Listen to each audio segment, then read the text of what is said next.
Hello guys, இன்னைக்கு ஒரு birthday விஷஸ்க்கான ஒரு வீடியோ தான். ஸோ இப்போ ஒன்று சொல்லணும்னு நினைக்கிறேன், மனசும் கேட்க மாட்டேங்குது. சப்ஸ்கிரைபர் வந்து ஆசைப்பட்டு விஷ் பண்ணும் அப்படின்னு சொல்லிட்டு கேட்குறாங்களா. ஸோ அதனால ஒரு 2 days 1 day பிஃபோர் வந்து சொல்லிட்டோம்னா கொஞ்சம் ஈஸியாக இருக்கும். ஸோ திலகான்ற ஒரு ஐடியில இருந்து மம்மி இது வந்து சார்ஜ் ஆகிட்டு இருக்கு. ஸோ அதனால கமெண்ட் படிக்க முடியல. ஸோ அதனால நான் இங்கே வந்து டேக் பண்ணுறேன். அவங்க பேர் வந்து Bava. So wishing many more happy returns of the day brother. Stay blessed and strong. God bless you. ஏசப்பா தாயின் கர்ப்பத்து முதல் இந்த நாள் வரைக்கும் ஏசப்பா பாதுகாத்தாரு. அவருடைய சித்தத்தின்படி இந்த நாள் வரைக்கும் ஆசீர்வாதமாக வைத்து இந்த புதிய நாள் உனக்கு கொடுப்பதற்காக ஏசப்பாக்கு நன்றி சொல்லு. மகனே, உன்னுடைய விசுவாசம் உன்னை ரட்சிக்கும். காட் பிளெஸ் யூ மகன். Happy birthday. ஏசப்பாக்கு கொடான கொடி நன்றி சொல்லு.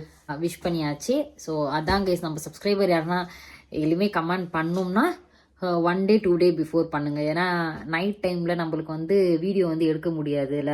ஸோ அதனால தான். ஸோ நான் வந்து ஈவினிங்கே பார்த்துட்டேன் அந்த கமெண்ட்டு. மம்மி வந்து கொஞ்சம் வெளியே போகிறதுனால வெயிட் பண்ணிடுறே தான் நான் மறந்துட்டேன். எடிட்டிங் ஒர்க்லாம் நிறைய இருந்துச்சா. ஸோ அதனால நான் வந்து மறந்துட்டேன். இப்போ தான் ஞாபகம் வந்தோடனே டக்குன்னு வந்து வீடியோ போஸ்ட் பண்ணும் அப்படின்னு சொல்லிட்டு. So okay guys, good night, take care, tata, பாபாய்.